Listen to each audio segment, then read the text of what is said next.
iglesia nazarena. Ajá.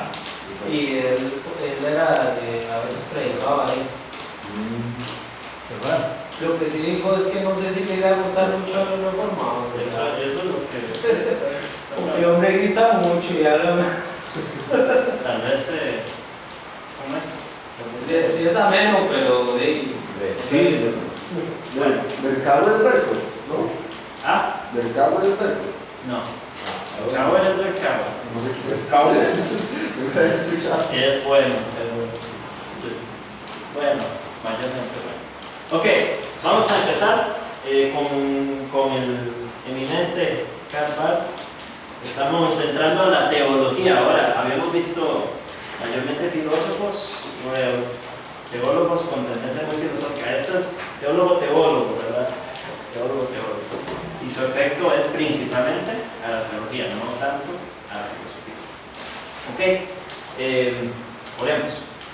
Dios, queremos darte gracias por una vez más darnos la oportunidad de reunirnos, por la oportunidad de estudiar a estas personas que por tu plan soberano se han levantado a lo largo de la historia, algunos para darnos buen ejemplo de fidelidad y de fe, de confianza en tu palabra y firmeza, y otros como el que estudiaremos hoy, no tan buenos ejemplos a seguir, pero sí mucho que aprender de ellos para saber reconocer el error y poder contrarrestarlo y corregir quizá incluso nuestra forma de pensar.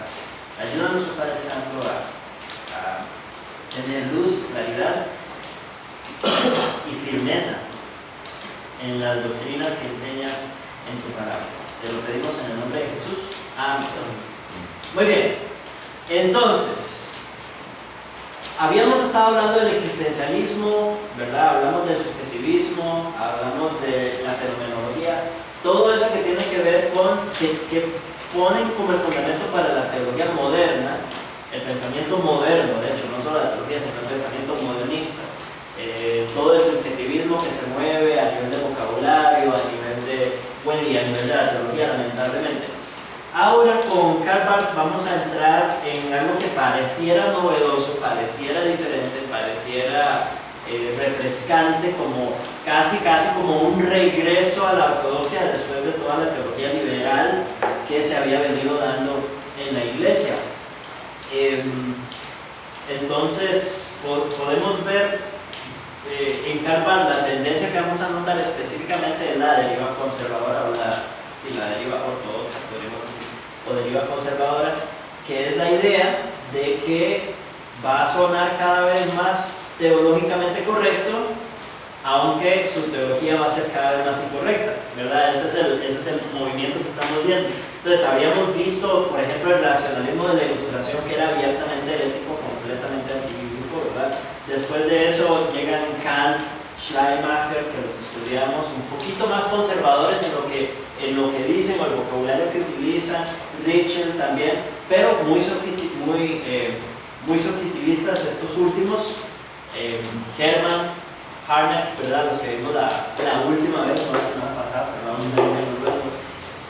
Entonces, llega Karl Barth y él pareciera que está contrarrestando toda esa teología liberal, evidentemente, evidentemente liberal, subjetivista, y parece estar haciendo un retorno a las escrituras, un retorno a la teología tradicional.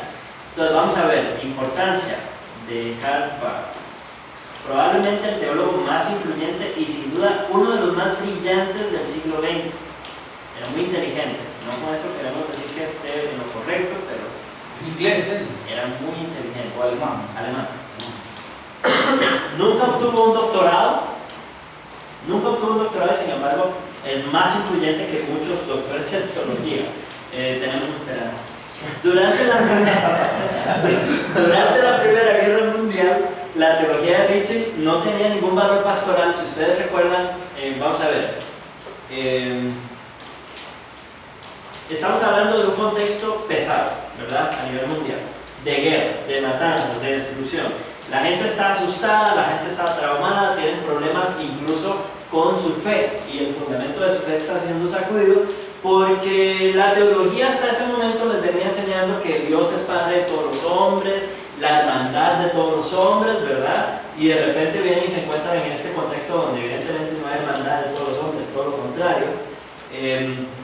La venida del reino se predicaba mucho como venía el reino aquí en la tierra, no esa versión, no la versión reformada de la venida del reino, sino la versión socialista, por decirlo así, o de justicia social de la venida del reino. Y pues lo que ocurre en la guerra mundial demuestra que como que eso no está muy bien planteado, ¿verdad? Entonces sacude el fundamento de la fe de muchos.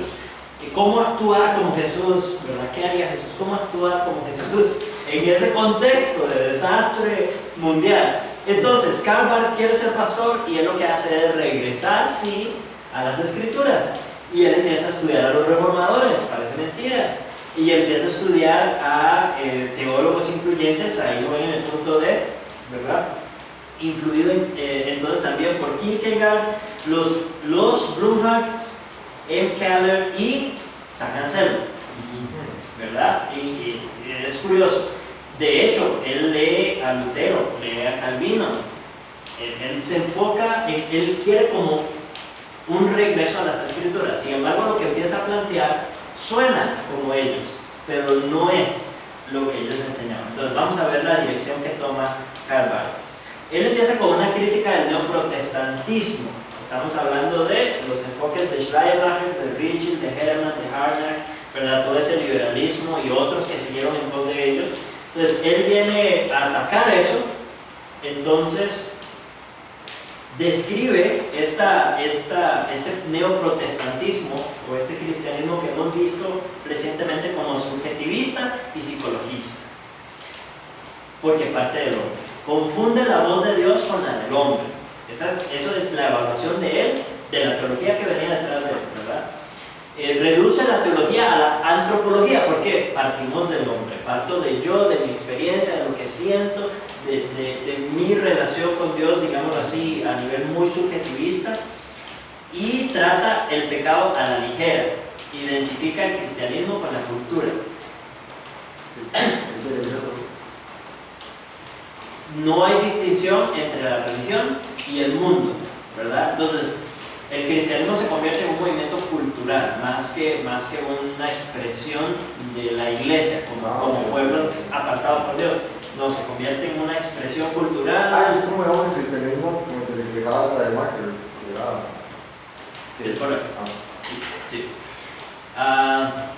Y de hecho, por eso el punto 6, él trata a Schleiermacher con respeto y admiración como un teólogo muy intelectual, ¿verdad? Si lo reconoce, y le da poca importancia a Ritschl. De hecho, lo caracteriza como muy carente. Esa es la forma de describirlo a Ritschl, muy carente. Él aprecia la ortodoxia, entonces de ahí viene la deriva conservadora. Él lee a Calvino, lee a Lutero, lee a Kuyper, lee a Babin, a Berkauer. Berkauer es muy bueno, no lo tenemos en español. Y yo solamente tengo como 2 libros de su teología sistemática, como 7 libros. Pero es muy bueno. Es muy bueno. Me perdí, perdón. Entonces, ok, sí, la deriva conservadora, ¿verdad? Él dice que si uno tiene que elegir entre la doctrina de la inspiración del siglo XVII y el subjetivismo neoprotestante del siglo XIX, lo primero sería preferible, dice él, ¿verdad? Si hubiese que escoger entre esos dos. Pero él critica a ambos y quiere surgir, por eso suena tan novedoso, él quiere traer algo nuevo a la mesa, quiere presentar algo un poco novedoso, una tercera posibilidad, por decirlo así, algo mejor. Y por eso él es el ejemplo. Si ustedes quieren, hemos hablado de la deriva conservadora, la deriva ortodoxa 1000 veces. El mejor ejemplo es Karl Barth. El mejor ejemplo, y por eso muchos reformados incluso lo leen y los confunden, porque suena muy reformado. Entonces, por eso queremos tratarlo y estudiarlo bien. Oye, el movimiento de inspiración del siglo XVII, ¿qué es? Eso es... Ahí estamos hablando de un poquito más adelante de la reforma, ¿verdad? Sí, es sobre la inspiración de las escrituras, ¿verdad? Entonces él va a ir, él rechaza eso. Dice que es preferible al subjetivismo del neoprotestantismo, pero aún así lo rechaza. Ahorita vamos a ver qué es lo que él propone. Hace uso de casi todas las doctrinas tradicionales, los términos. distinciones de la ortodoxia del siglo XVII. De hecho, su dogmática de la Iglesia es una obra integral que suena altamente conservadora. Hay quienes han dicho que si usted lee solamente esta obra de Karl Barth, no tiene mucho que criticar como reformado. O sea, puede leer y le va a sonar muy bien casi todo lo que dice. Hallará muy poco. Aprobable, sí, si lo lee solo. Si lee solo ese libro, ¿verdad? Pero el problema es que eso no suele ocurrir cuando uno lee a un autor que a uno le gusta, que a uno le llama, lo edifica, empieza a buscar los demás libros, ¿verdad? Y ahí es donde Karl Barth nos empieza a decepcionar. Entre más reformado es uno, más decepcionante es Karl Barth. Entre menos reformado, menos decepcionante, más llamativo, más atractivo. Pero hay que estudiarlo con minuciosidad por esa tendencia ortodoxa que tiene, ¿verdad? Pero que en esa trampa cabe mucha bien. Sí, no muchísimo, de hecho. Pero él es el más influyente. También porque escribió muchísimo. De hecho, él escribió, nadie había escrito tanto de Tomás de Aquino, básicamente, hasta Karl Barth. O sea, ningún autor había sido tan prolífico teólogo desde Tomás de Aquino. Ok, ¿dónde estamos? Punto 3, ¿verdad? Punto 4. B4. Por lo tanto, su pensamiento ha sido llamado neo-ortodoxo. Entonces, cuando escuchen de neo-ortodoxia, es a él a lo que se refiere y todo lo que se desprende de él. Tanto por sus amigos como por sus enemigos, por reflejar obras antiguas como las que hemos citado, por eso se le llama nueva ortodoxia, porque eran obras muy ortodoxas, él se está refiriendo a ellas, entonces le llaman neo-ortodoxo. Muchos evangélicos lo han visto como esencialmente evangélico. Y ahí nos presenta a nosotros una luz de alarma, ¿verdad? Saber que los evangélicos lo leen y lo consideran evangélico, eso debería despertar en nosotros cierta sospecha.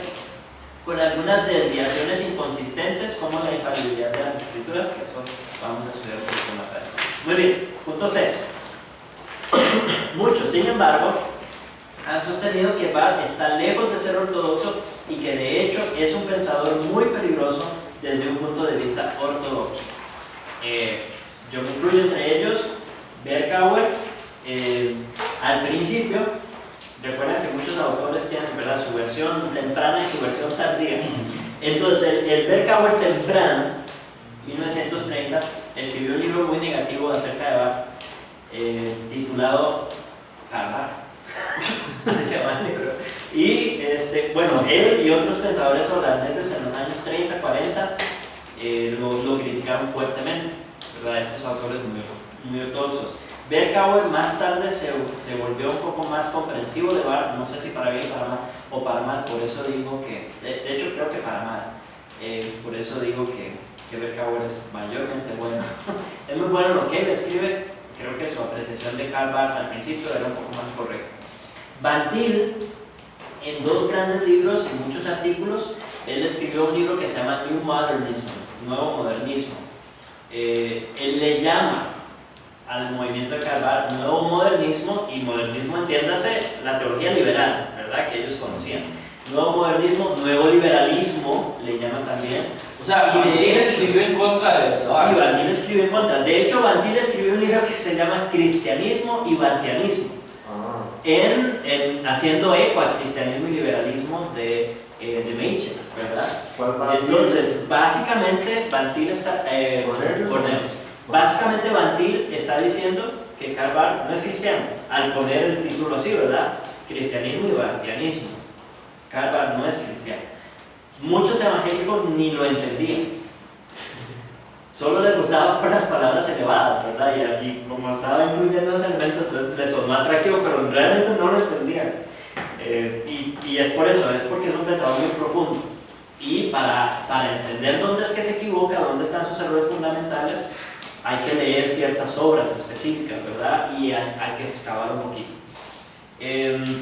Bueno, estos nombres que aparecen aquí, que no los voy a leer para no hacer el ridículo, todos ellos eran liberales que lo evaluaron, en el punto 3, ¿verdad? Lo evaluaron como liberal. Entonces, lo leyeron concienzudamente, lo leyeron críticamente y dijeron, no, este es uno de los nuestros.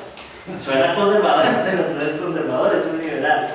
El que mejor lo evaluó fue Van Til, sin embargo. fue como el más acertado. Bart estaba muy equivocado en cosas muy esenciales. Entonces, eso es lo que vamos a ver. Ok, punto 4. Especialmente Van Til, de este último grupo que mencionamos, es el que a mi juicio, aquí estoy citando a Frame, ¿verdad? Es el que a mi juicio ha entendido muy bien a Bart, aunque persisten algunas dificultades de interpretación. El análisis de Van Til parece ser reivindicado cada vez más a medida que el lugar de Bart en la historia de la teología liberal se vuelve más y más claro, ¿se dan cuenta? Entonces Van Til lo criticó y lo llamó liberal. Luego lo empezaron a leer los liberales y lo consideran uno de los suyos. Entonces, ahora nosotros podemos ver que esa identificación de los liberales con Bart es una mala señal. Quiere decir que Van Til estaba en lo correcto. Aunque muchos criticaron a Van Til por su crítica de Bart porque lo consideraron muy rajatablas, ¿verdad? Muy fuerte fue la crítica que hizo. ¿Cómo se percibía Bart? ¿Cómo se percibía él? Sí. Eso es difícil. Él se presenta como ortodoxo. Él se presenta como ortodoxo, con palabras grandes. Pero es en su doctrina de la revelación, específicamente, su doctrina de la revelación es donde está peor, ¿verdad? Y hay muchas implicaciones después de eso. De hecho es un poco difícil de entender. Ahora no voy a... Ok, estructura fundamental del pensamiento de Bart. Entonces, Bart, como buen ortodoxo, dice, no, hay que empezar con Dios, ¿verdad? Punto A. Comienza con Dios, comienza con la revelación. En lugar de sentimientos y en lugar de las experiencias humanas, que es lo que se venía enfatizando antes, deriva ortodoxo. Reconoce la libertad de Dios, su total carácter de ser otro, su otredad, lo que nosotros llamamos, cuando decimos que Dios es totalmente otro, ¿verdad? Su trascendencia, diferente de nosotros. Entonces enfatiza su trascendencia sobre todas las categorías racionales. Lo describe como totalmente libre, como totalmente otro y como totalmente oculto. ¿Okay? Pongan atención a esas descripciones. Lo esencial para él es decir que es totalmente libre. Cuando habla de la trascendencia de Dios, lo esencial para Bart es decir que es totalmente libre. Okay. Voy a hacer el famoso rectángulo que hace mucho no, porque nos hemos enfocado en los tiempos, pero este rectángulo es clave para estudiar a Bart. Tenemos entonces la trascendencia, trascendencia bíblica, y de este lado la no bíblica, ¿verdad? Luego tenemos la inmanencia.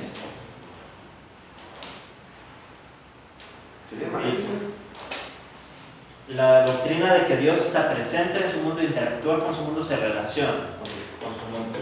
La inmanencia bíblica, ¿verdad? Y su inmanencia no bíblica. Y recordemos que estas dos entran ¿cómo se dice?, en conflicto. La trascendencia bíblica y la inmanencia no bíblica van a entrar en conflicto entre ellas, porque la trascendencia bíblica nos dice que Dios sí es diferente de su creación totalmente, es totalmente otro, ¿verdad? La inmanencia no bíblica nos dice que Dios se mete tanto en la creación que se pierde, deja de ser Dios y todo se convierte en Dios. Entonces aquí hay un conflicto, y lo mismo ocurre entre la inmanencia bíblica y la trascendencia no bíblica. La trascendencia no bíblica nos dice, no, Dios es tan distinto, y aquí es donde cae Bart, Dios es tan distinto que no es, bueno, no debería decir eso, ahorita les explico, pero él dice que Dios es tan distinto que no es conocible, está totalmente oculto, ¿verdad? La Biblia nos enseña que Dios sí se ha dado a conocer de manera accesible a nosotros, a los seres humanos, y que se relaciona con los seres humanos de manera presente y real, personal, ¿verdad? Entonces estas entran en conflicto también. Ok, tengamos en cuenta este rectángulo entonces. Por un lado, es indebido pensar que Dios está tan lejos que es imposible de conocer, que es imposible hablar de Él, que es imposible comprenderlo, es imposible comprenderlo totalmente, eso sí es verdad. Y también es indebido decir que Dios se acerca tanto que pierde su divinidad y que se confunde con el mundo y termina siendo el mundo divino. Karl Barth peca en ambos. ¿Okay? Muy bien, vean el punto C para empezar con las contradicciones de Karl Barth. Acabamos de decir que Karl Barth dice que Dios es totalmente libre, totalmente otro, totalmente oculto. Y en el punto C dice que también está totalmente revelado en Cristo. Totalmente revelado. Esa es otra forma, y Karl Barth lo caracteriza así. Totalmente otro, totalmente inconocible y sin embargo totalmente revelado. Vamos a ver, tratemos de seguir el hilo. Dice, nota también su amor, su revelación total, su inmanencia radical en su revelación. Él es como se revela a sí mismo. Entonces, lo balancea así, él dice, Dios se revela totalmente a nosotros, se revela totalmente, o sea, se da a conocer totalmente, sin misterio y sin secreto. Pero esa revelación lo que nos dice es que Él es totalmente otro. Entonces, así trata Barth de usar ambos términos que son contradictorios, ¿verdad? Entonces, Dios se está dando a conocer totalmente como alguien totalmente inconocible. ¿Me explico? Es contradictorio, es irracional, ¿verdad? Ok, lo que les decía, lo esencial de Dios es su libertad, en el lado de su trascendencia, y lo esencial de Dios en el lado de la inmanencia es su amor por la humanidad. Es en su amor que interactúa con los seres humanos. Punto D. Dado que Él es como se revela a sí mismo, la revelación nos muestra cómo es la realidad en el nivel más profundo. Así Barth traduce el material revelado en una especie de ontología, perspectiva del mundo. Eso es filosófico. Si usted le hubiera preguntado a Barth, él habría dicho que no es filósofo y que no quiere meter filosofía en su teología, pero no es, como es inevitable hacerlo, ¿verdad? Según él, no fue influenciado por la filosofía, pero no es cierto. Y de hecho, lee a otros teólogos y los cita que fueron influenciados por la teología también. Entonces es inevitable, ¿verdad? No, una ontología que se mete al mundo, digo. No, no. La ontología es perspectiva del mundo, ¿verdad? De entender el ser de las cosas. Entonces, él mete eso en su teología, aunque dice no ser filósofo, pero es inevitable, o sea, no puede evitar filosofar en su teología. Ok, otra distinción importante en punto I. Karl Barth hace una distinción bien rara cuando se trata de la historia, y aquí traten de seguirme, es complicadillo. Hay dos palabras en el alemán que se utilizan, que se traducen como historia, las dos.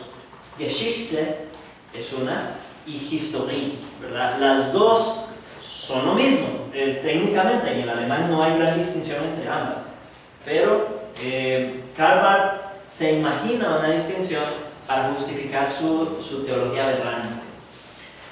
Recuerden que los liberales, los teólogos no bíblicos, tienen problema con la historia, ¿verdad? Ya lo hablamos con Lessing, dijimos la zanja fea, ¿verdad? Que no logra pasar de la fe a la historia. Dice, no puedo fundamentar mi fe en algo histórico, no es confiable en lo histórico, por lo tanto mi fe no se puede basar en lo histórico. Eso decía Lessing, y después de él la mayoría de teólogos liberales tienen ese mismo problema. Karl Barth lo tiene, pero lo disfraza utilizando estas dos palabras. Entonces él dice que vamos a ver, Historie, vamos a ver qué significa según él. Eventos que ocurren en el calendario. Esa es la historia así como nosotros la entendemos, la línea de tiempo, ¿verdad? Los eventos que ocurren en el calendario, abierta al análisis de los historiadores seculares, de los historiadores científicos, ¿verdad? Técnicamente, no vamos a meternos demasiado en ese asunto, pero si son incrédulos, aún los hechos históricos les son velados, ¿verdad? No los entienden en su significado verdadero. Pero en fin, él traza esa línea. Los eventos, aparte de su significado, especialmente para la fe, esos son los eventos de historia, lo que ocurre en la historia, que no requiere interpretación y que se puede estudiar científicamente. Entonces, intenta escapar de esa zanja fea de Lessing creando una distinción con la palabra Geschichte, y él dice que Geschichte son los eventos significativos para la fe, los que tienen peso para la fe propiamente son Geschichte. Entonces, son eventos o es la historia entendida por la fe, no la historia criticada por la ciencia. Ok, punto 4. La importancia es igualmente aplicable a todos los tiempos y lugares. Entonces, aunque quizá ocurrió en algún momento del calendario, su importancia, su trascendencia, su valor va más allá del calendario. Afecta a todos en todo lugar, en todo tiempo. Entonces, por ese lado son Geschichte. Podemos pensar en la muerte y la resurrección de Cristo. Eso es Geschichte. No es historia, ¿verdad? Es Geschichte, es algo que puede afectar a toda la humanidad, o que de hecho afecta a toda la humanidad en todo momento. El momento en que Dios está presente despertando la fe, eso es Geschichte. ¿Okay? El evento de salvación, que es igual a la persona de Dios en Cristo. Él de hecho dice que Cristo no es diferente de lo que Cristo hace. Vean, él va a meter un montón de cosas en ese concepto de Geschichte y quiero que pensemos en las implicaciones de todo lo que está diciendo. Entonces, la persona de Cristo, la revelación de Dios en la persona de Cristo y la obra de Cristo de redención, todo eso es Geschichte. Ese punto en el que Dios se encuentra con el hombre, lo transforma, le da fe, ¿verdad? Lo que nosotros llamamos la regeneración, eso es Geschichte.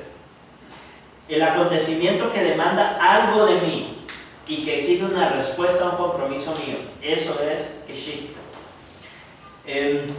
Es inmune al ataque histórico o científico, entonces ahí elimina el problema, ¿verdad? Con la historia. Es historia sin ubicación, es historia sin momento específico.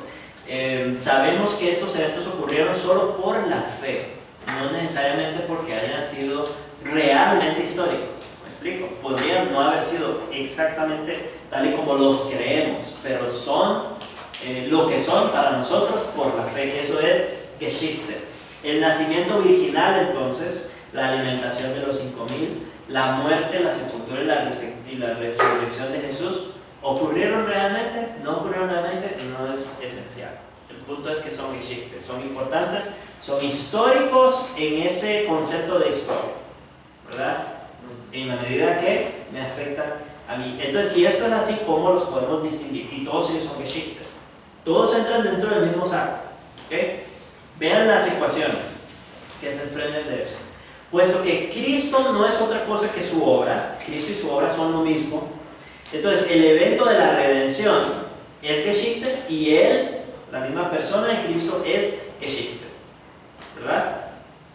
Jesús es redención, por decirlo así, y la redención es Geschichte, y Jesús es Geschichte, es lo mismo. Geschichte también es la revelación, que no es diferente de la salvación. Según Karl Barth, revelación y salvación son sinónimos. Y ambos son Geschichte. Vean el enredo, ¿verdad? Entonces, nos llega por la fe, no necesariamente porque sea un evento histórico, sino por Geschichte. Dios no revela proposiciones de sí mismo, no revela información de sí mismo, sino que se revela a sí mismo en el evento de la salvación. Entonces, el evento de la salvación, Jesús, la persona de Dios, su revelación total, todo eso es Geschichte. Geschichte está empezando a tomar un carácter impersonal raro, ¿verdad? En la mente de Karl Barth, y tiene más implicaciones todavía. Entonces, los diversos eventos de la salvación, la encarnación, la expiación, la resurrección, la segunda venida, son todos Geschichte. Como si todo hubiese pasado en un mismo momento en la mente de Dios. Es una idea así, como si todo hubiese ocurrido en un mismo momento desde la perspectiva de Dios. No ocurrió en el calendario humano, no, fue en la perspectiva de Dios. Todo eso ocurre en el mismo evento, o son un mismo evento. El evento es igual a Cristo y es igual a Dios mismo, que se revela totalmente en Cristo. Dice Sí. Él, ¿cómo es? Hace relativo a la historia. No, la separa. Él dice que hay una historia que es objetiva, analizable, científica, ¿verdad? Pero eso no es esa no es el fundamento de nuestra fe. El fundamento de nuestra fe es Geschichte. Geschichte es Jesús, que es igual a su obra, que a la vez es igual a la redención, la revelación total de Dios. Entonces, lo que está diciendo es que incluso no hay distinción entre los eventos de la historia de Jesús. La muerte de Jesús, la resurrección de Jesús, su ascensión, su segunda venida, nada de eso es cronológicamente histórico. Es simplemente entra dentro de ese concepto vago de Geschichte y son la revelación de Dios, Dios dándose a conocer a sí mismo en su totalidad, en eso, en Cristo y en su salvación. Porque revelación es igual que salvación para Pablo, no hay distinción. No, pero él está diciendo que. No. Él está diciendo que todo esto pasó en la mente de Dios al mismo tiempo. Desde la perspectiva de Dios ocurrió al mismo tiempo. Ah, ok. Sí. Pero entonces dijo que Dios no era conocible. Ajá, un Dios que no es conocible pero que se dio a conocer totalmente en Cristo. Y él sabe que todo eso pasó en la mente de Dios. Es correcto. Ah, ok. Sí, también. Ok, no estamos alabándolo por su coherencia, ¿verdad? Punto 4. Vean aquí como las implicaciones de nuevo. La creación y el pacto son correlativos, por lo que también son Geschichte. Entonces, la creación es el inicio del pacto y el pacto es el cumplimiento de la creación. Esas son las conclusiones. Gracias, sí. Esas son las conclusiones lógicas, ¿verdad? Entonces, ambas son Geschichte, porque tienen el mismo valor, la misma importancia para la fe, para conocer a Dios. Nuestro ser real, punto 5, está en Cristo. Si nuestro ser real está en Cristo, piénsenlo, él está extrayendo algunas implicaciones de la teología reformada. Pues eso es vocabulario. Nosotros decimos que somos hechos a imagen de Dios y que nuestra imagen es restaurada en Cristo, que fuimos creados en Cristo. Entonces, él está utilizando ese bagaje y está diciendo, bueno, nuestro ser real, nuestra identidad real está en Cristo. Hay que calificar eso, no está mal decir eso, ¿verdad? Pero hay que calificarlo un poco, hay que darle cuerpo, porque dicha esa oración así en el vacío se puede dar para malas interpretaciones. Ahora, él sí está diciendo que si nosotros estamos en Cristo, nosotros somos Geschichte, pero Cristo también es Geschichte, y Dios es Geschichte en Cristo, la revelación de Dios. ¿Se dan cuenta de la implicación? Yo soy Dios. ¿Ya? En última instancia, todo lo que tiene trascendencia para la salvación es Geschichte, incluida mi imagen, o mi identidad como imagen de Dios, que existo en Cristo, que soy verdaderamente lo que soy en Cristo. Entonces yo soy Geschichte. En última instancia, punto 6, en Geschichte Dios y el hombre son uno, y la salvación tiene lugar como un acontecimiento dentro del ser geschichtlich, eso es el adjetivo, tomada de la misma palabra, es histórico, dentro del ser histórico, desde este punto de vista, de Dios. Ahora, también mete el pecado dentro de Geschichte. Y él comete el error que han cometido otros filósofos de considerar el pecado como un error del ser, o el no ser, una ausencia de ser, más bien. Das Nichtige, la palabra que aparece ahí en paréntesis, Nichtige, es nada, la nada. Pero entonces el pecado es igual a la nada. Y dentro de Dios, él vence el pecado por su gracia. Dentro de Dios mismo, en Geschichte, ¿verdad?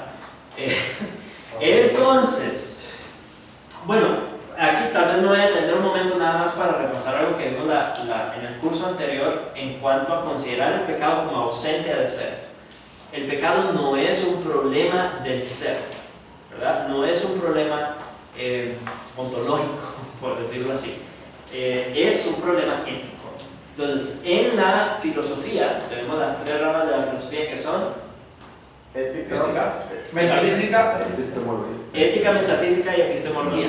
El pecado no es un problema de metafísica, no es un problema de la esencia del ser de las cosas, o ausencia del ser, como lo verían estos filósofos. Es un problema ético, es un problema de rebeldía contra lo que se debe, ¿verdad? Es un problema de rebeldía contra Dios, que afecta sí la epistemología y afecta también la metafísica, pero en sí el pecado no es metafísico, es rebelión abierta ética contra Dios. Entonces tenemos que tener cuidado de no caer en eso y saber reconocerlo cuando lo vemos, como en este caso, ¿verdad? Muy bien, comentarios. Entonces, Dios no está totalmente oculto de nosotros, sino que se revela en su creación. Tampoco se revela por completo. Incluso en Cristo no conocemos a Dios exhaustivamente. ¿Okay? Esa es la realidad. ¿Okay? Las definiciones de Historie y Geschichte son arbitrarias, evidentemente. Él está tratando de jugar con ese concepto de Lessig, de que la historia es mala. Entonces, para no rechazar la historia abiertamente, simplemente la redefine, que no tiene libertad para hacer eso. Él supone, contrario a las Escrituras, que los eventos significativos para la fe no pueden ocurrir en el calendario. Nosotros, los reformados, somos cristianos históricos. Nosotros creemos y afirmamos que Cristo nació en un momento de la historia real, en un día. Podríamos haber registrado la fecha y la hora de su nacimiento, ¿verdad? Si hubiese nacido en estos tiempos. No se registró, pero hubo una fecha exacta, hubo una hora exacta de su nacimiento en un momento histórico preciso, ¿verdad? No tenemos problema en admitir esto, reconocer esta verdad, y así para todos los actos milagrosos que llevó a cabo, así para toda la obra de redención, ¿verdad? Su crucifixión y su resurrección no son lo mismo, no ocurrieron en el mismo momento, fueron dos eventos separados y distintos, así como cualquier evento Ya, un orden cronológico. con un orden cronológico objetivo, ¿verdad? De hecho, punto 2, ningún evento es accesible para los historiadores seculares. Esto es lo que les decía, porque si secular significa incrédulo, entonces sí, ningún incrédulo va a entender esos eventos a la luz de las Escrituras. Son eventos de Dios, son evidencias de Dios. Entonces, mientras no sean creyentes, las van a malinterpretar, las van a entender mal, las van a criticar, van a ver otras cosas donde no están. Punto 3. Pero los eventos que las Escrituras narran realmente tuvieron lugar, por lo que son un campo legítimo de interés histórico.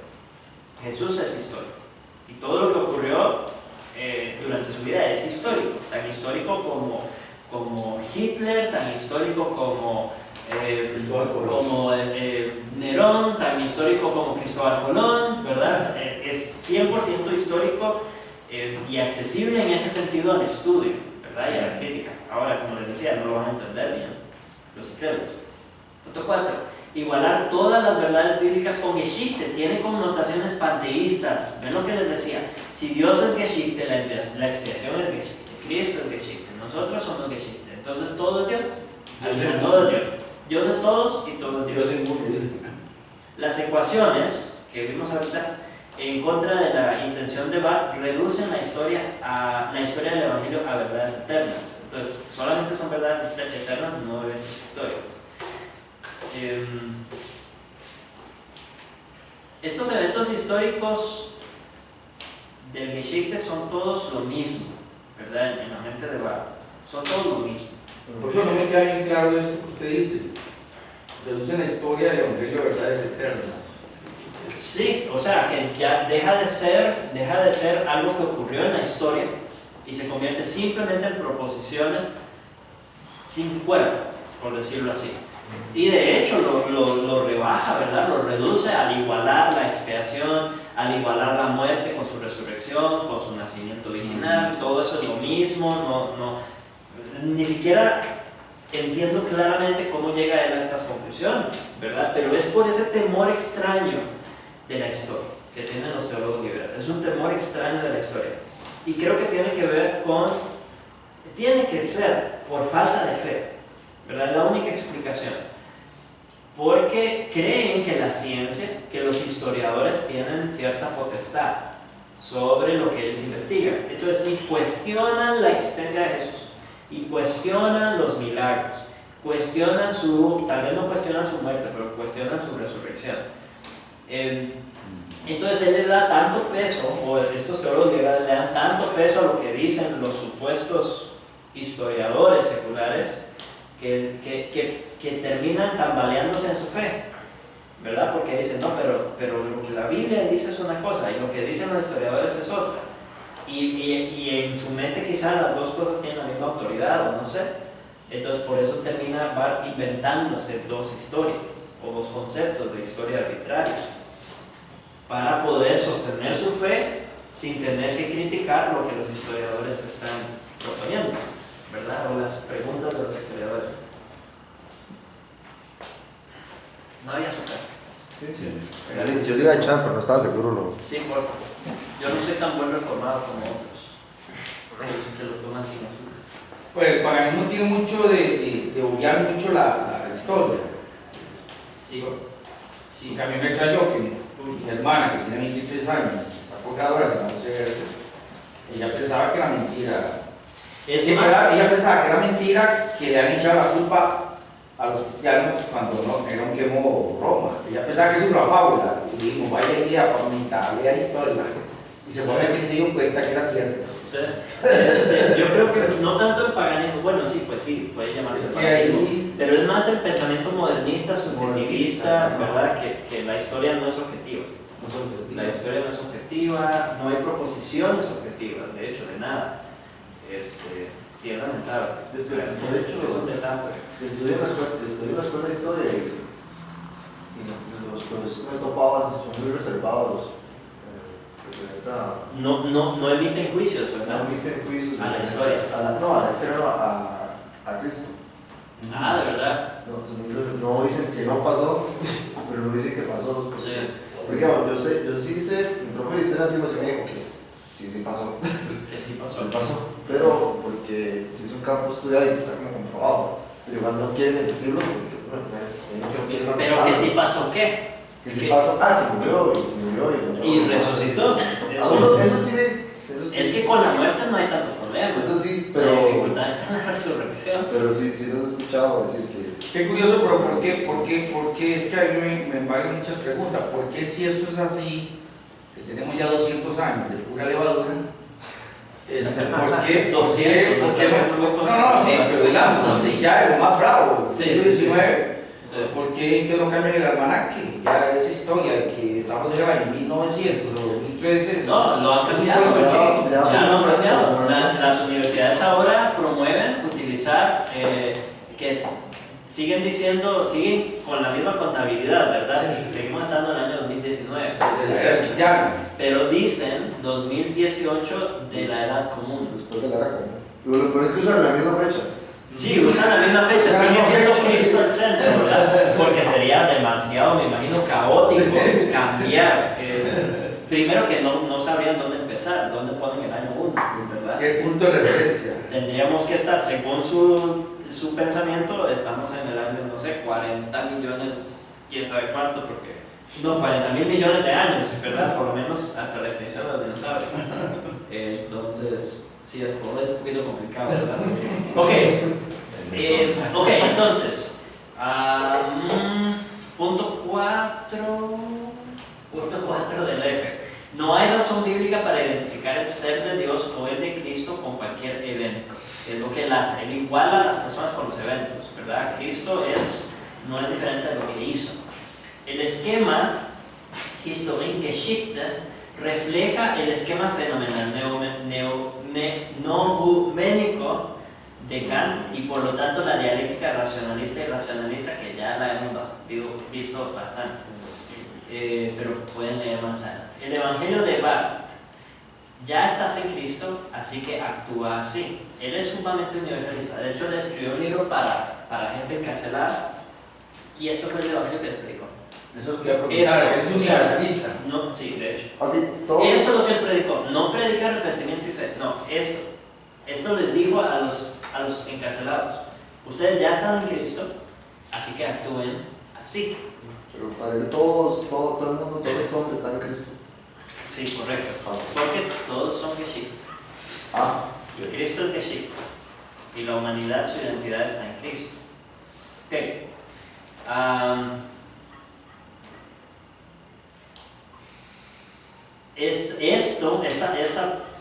Esta frase, ya estás en Cristo, así que actúa así, es apropiada si es dirigida a personas que han creído, ¿verdad? Ahí sí aplica, pero Barth quiere decir esto a los incrédulos. Entonces, nos dice básicamente que no hay que tomar en serio la incredulidad. Ese no es el mensaje bíblico. El mensaje bíblico es arrepiéntete y que ese es el arrepentimiento, ese es el evangelio bíblico, arrepentimiento y fe. Muy bien, nos vamos a saltar el punto 5 con respecto a Dios, no para que ustedes nos lo lean. Recuerden que esa es la tarea de esta semana, porque no hay preguntas al final de la guía. La tarea es leer todo lo que no leamos aquí, ¿verdad? Leerlo concienzudamente, todo lo que no vamos a leer aquí. Entonces el punto 5 acerca de Dios, todo eso no lo vamos a leer aquí, porque ya hemos dicho bastante en parte y porque tenemos que hablar. ¿Hasta qué punto? Entonces, todo el punto 5, entonces el 5 tiene 5A, ¿verdad? B, C, D, E, F y los comentarios G, todo eso no lo vamos a leer. Hasta el 6. Vamos a llegar hasta el punto 6, revelación. Ahí vamos a continuar. ¿Okay? Entonces tienen bastante que leer. Hasta los 6, Sí, entonces todo el punto de Dios, todo el punto 5 acerca de Dios, muchos ya lo hemos dicho, muchos no lo hemos dicho, obviamente, ¿verdad? Muy largo, pero lean, esa es parte de su tarea. ¿Okay? Muy bien, revelación. Por necesidad ya hemos dicho mucho acerca de la revelación, ya que en opinión de Barth a Dios no se le puede entender aparte de su revelación. Sin embargo, debemos tener en cuenta las formulaciones específicas de esta doctrina en la dogmática de la Iglesia. Él habla de la revelación y sus formas. La revelación tiene formas. La revelación nunca es idéntica a ninguna forma en la que se encuentra. Las escrituras y la historia son formas de revelación, pero no son en sí mismas revelaciones. Principio de la trascendencia. Para que Él sea completamente libre, para que Dios sea completamente libre, Él no puede estar sujeto a lo que revela, ¿verdad? Entonces la forma de su revelación no puede ser igual a su revelación. ¿Qué es lo que está diciendo? La Biblia no es igual a la revelación de Dios. La Biblia contiene, ¿verdad? Contiene es lo que usan muchos liberales. Karl Barth es un poquito más, ahorita vamos a ver cuál es el verbo que él utiliza, pero el punto es que no es, ¿verdad? O si es, hay que calificar cómo es la Biblia de la revelación. Punto 2, por lo tanto, toda forma de revelación oculta y revela a la vez, ¿verdad? Presenta la revelación en una forma enigmática, una forma inapropiada, en la que no es la palabra de Dios. Si Dios no está sí, perdón, debería no ser está. no es. ¿Ah? Ese fue un error mío. Si no, podríamos poseer o controlar la palabra de Dios para tenerla a nuestra disposición y Dios no sería libre. Entonces, si Dios nos hubiese dado la revelación tal y como es, ¿verdad? Lo que está diciendo es el hecho de tener la Biblia. Nosotros sí creemos eso. La Biblia es la palabra de Dios, ¿verdad? Él dice que si los seres humanos poseen la palabra de Dios, entonces Dios no es libre. Porque podemos manipular su revelación. Podemos controlar hasta cierto punto su revelación. Ahora, eso no es completamente errado en el sentido de que sí, Dios sí ha dado su revelación a los hombres, ¿verdad? Y en la iglesia podemos llamarle dominio, creo que es mejor llamarle mayordomía, ¿verdad? De la revelación. Es una gran responsabilidad tener el libro del pacto en nuestras manos, sabiendo que es la palabra de Dios. Entonces, él considera que esa realidad le quita libertad a Dios. Entonces, ¿por qué? Porque todo lo que los hombres poseen hasta cierta medida lo dominan. Entonces, él dice que si la Biblia es igual a la revelación de Dios, entonces nosotros la poseemos y la dominamos. Por lo tanto, poseemos y dominamos a Dios. Ok, me perdí. Punto 4. Sin embargo, estas formas inadecuadas transmiten la palabra de Dios. Entonces, si bien no son la palabra de Dios, sí la transmiten, sí la comunican. Barth, por lo tanto, enseña una especie de identidad entre la palabra y sus formas, pero insiste en que esta identidad es indirecta, no directa. Entonces, no puede decir que la Biblia es la palabra de Dios. No, la Biblia transmite la palabra de Dios, la Biblia contiene la palabra de Dios, pero no es la palabra de Dios. Eso es muy pesado. Muy bien, ¿qué significa esto? Vamos a saltarnos el punto B, el punto C y el punto D y llegamos a D, ¿verdad?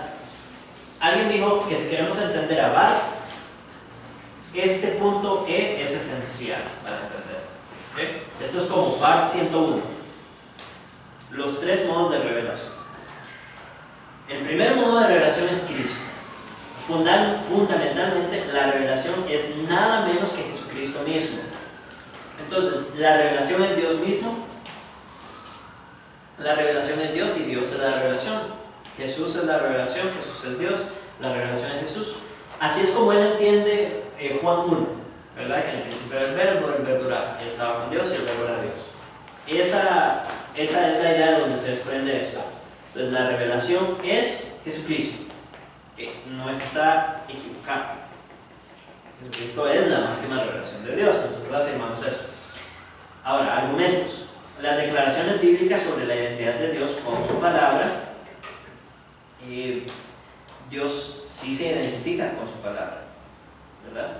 De hecho, su palabra en la Biblia es adorada en ocasiones. Su ley es adorada, ¿verdad? Dios es totalmente revelado y por lo tanto es idéntico a su revelación, al menos indirectamente. ¿Qué tal? ¿Qué iba a decir? Es que, bueno, no sé, bueno, no estoy intentando comprobar, pero Cristo es la palabra de Dios. ¿Cómo? Cristo es la palabra de Dios. ¿Pero en qué sentido? Habrá llegado. Bueno.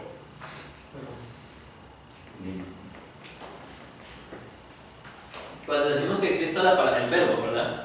O la palabra de Dios, la encarnación de su... ¿Cómo lo podemos expresar? Porque uno obviamente no puede decir que la Biblia es Cristo. No, es la revelación de Dios en su máxima expresión, ¿verdad? La palabra de Dios en ese sentido no simplemente como palabras en el sentido que nosotros lo utilizamos como palabras dichas, cosas que decimos así en el vacío, no. En el caso de Dios, siempre que Él habla, Él se está dando a conocer, ¿verdad? Está dando a conocer algo de sí mismo. No solamente en lo que Él dice, sino también en lo que hace, se revela. Pero en ese sentido es Cristo, la palabra de Dios, o el verbo encarnado, la máxima revelación, ¿ya? Como el clímax de su revelación, el centro de su revelación, todo lo que Él quiere dar a conocer, lo da a conocer en Cristo. Logos, no en el sentido de los filósofos griegos, pero sí, ¿verdad? Sí, muy escuetamente. Voy a buscar una forma más concreta de responder esa pregunta. Ok. Estamos en los argumentos, estamos en el punto 2. La escritura es una forma inferior, entonces viene de segunda, ¿verdad? Primero estaba Cristo, Cristo es igual a la revelación. Cristo es la revelación. Ahora viene la palabra de Dios, la Biblia, las escrituras, que son una forma inferior. No es directamente idéntica, no hay igualdad de tú a tú, ¿verdad? Entre la palabra de Dios y Dios. En Cristo sí son directamente idénticos. La escritura no.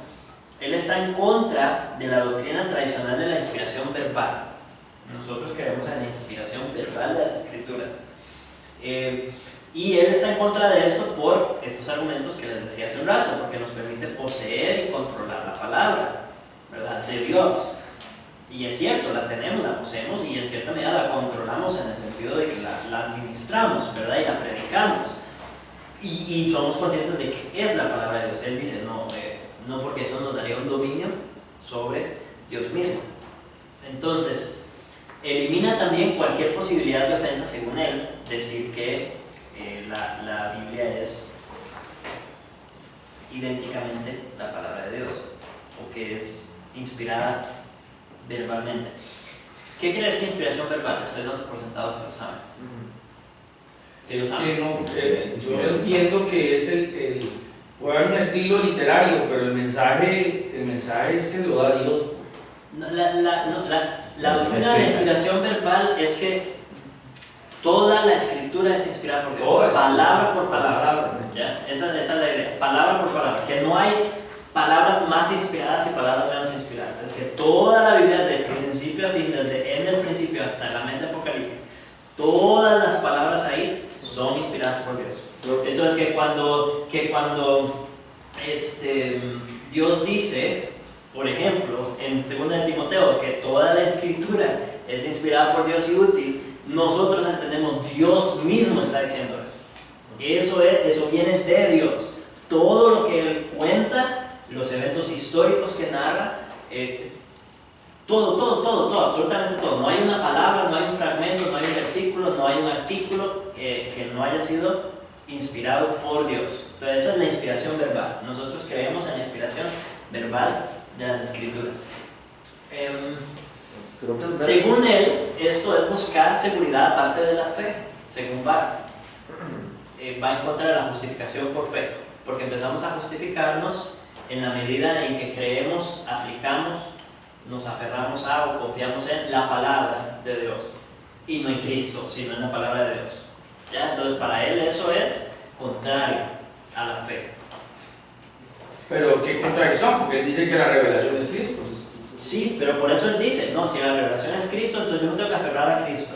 Pero si yo digo que la palabra es revelación en esa medida, entonces voy a empezar a tratar de hacer lo que dice la palabra, voy a confiar en el Cristo que me muestra las Escrituras, y en la medida que hago eso, estoy quitando mi fe de Cristo, según él, ¿verdad? Según él, porque no lo pone en la misma categoría. Nosotros ponemos a las Escrituras son la palabra de Dios, ¿verdad? Es la revelación, es la única manera de conocer a Cristo, incluso realmente, ¿verdad? Si bien Cristo es la manifestación más, ¿cómo se puede decir? La manifestación final, la revelación de Dios en toda su gloria, aún siendo eso cierto, no lo puedo conocer aparte de las Escrituras, ¿verdad? Ok. También dice que la doctrina de la inspiración verbal contraría la justificación por la fe. Ahora eso es lo que les decía, ¿verdad? Porque busca comunión con Dios aparte de Cristo. Todo esto es cuestionable, todos esos puntos son cuestionables. Punto B. Los escritores bíblicos señalan no a sí mismos, sino a Cristo. Por lo tanto, no reclaman ningún conocimiento extraordinario o inerrancia. Ellos no reclaman inerrancia, ¿verdad? Pocas veces dicen ellos que lo que están diciendo es inerrante. De hecho, no lo dicen. Los mismos escritores, ¿verdad? Entonces, él dice eso, él reconoce eso y dice, por lo tanto, no es inerrante, ¿verdad? Hay error. Y no solamente error en el contenido, sino error en la teología. No solamente error en los datos científicos, sino incluso en la teología, según Barth, ¿verdad? Y no hay inspiración mecánica. Ok, punto 2. La escritura es testigo, no es la palabra de Dios, es testigo. Hay dos palabras claves que lo van a ver con él y con otros teólogos liberales después de él. La escritura es testigo y la escritura es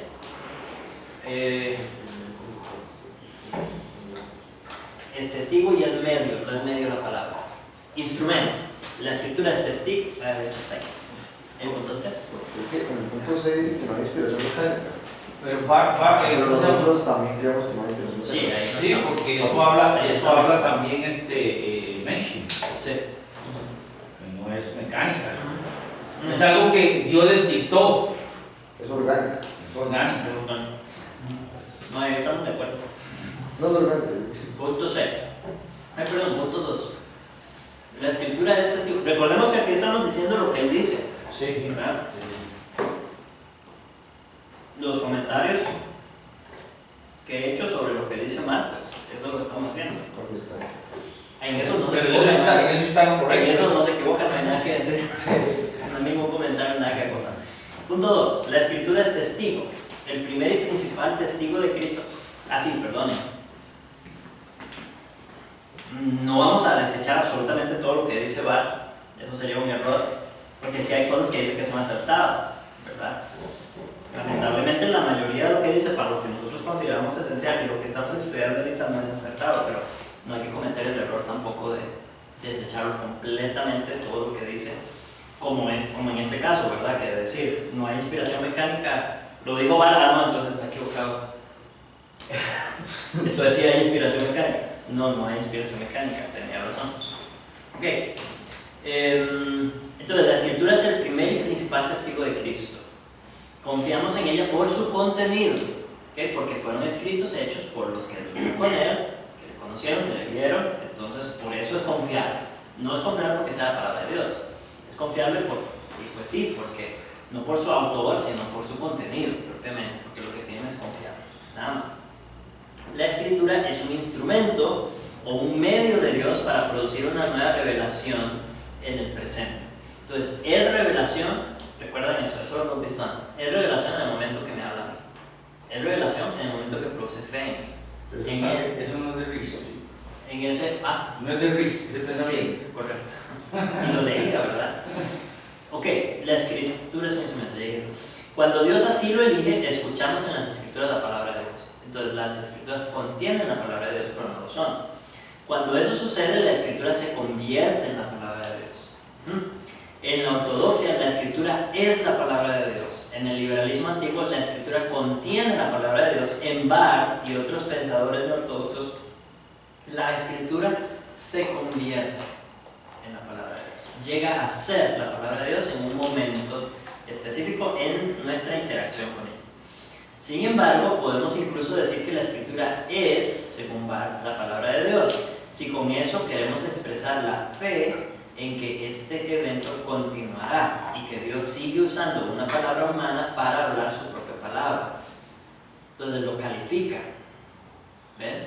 Él dice, la Escritura es la palabra de Dios. ¿Pero qué quiere decir cuando dice que la Escritura es la palabra de Dios? Que el efecto que tiene en mí lo puede tener en otros a lo largo de la historia. Y lo ha tenido en otros. Entonces, en ese sentido, es la palabra de Dios. Pero no porque lo sea realmente. Aquí Barth encuentra la verdad en la doctrina ortodoxa de la inspiración verbal, que de otro modo rechaza. Inspiración. Dios controla la escritura, Dios controla la escritura de las escrituras, aunque no preserva esa escritura del error. Nosotros sí creemos que la preservó del error. Él dice que no. La inspiración significa que en las escrituras Dios ha puesto en servicio una palabra humana falible. Entonces él agarra una palabra humana falible y la usa para servir,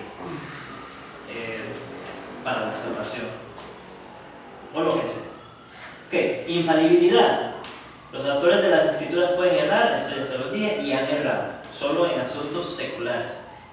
No solo en asuntos seculares, sino también en asuntos religiosos. Entonces, no solo en temas de ciencia se han equivocado, y sabemos que los escritos bíblicos contienen errores científicos, ¿verdad? Porque no es un libro de ciencias.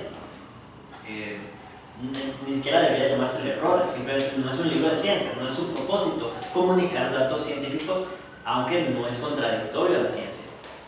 Pero un ejemplo, profesor. Un ejemplo de un error científico. Ok, cuando narra la historia de Lo del sol va a decir.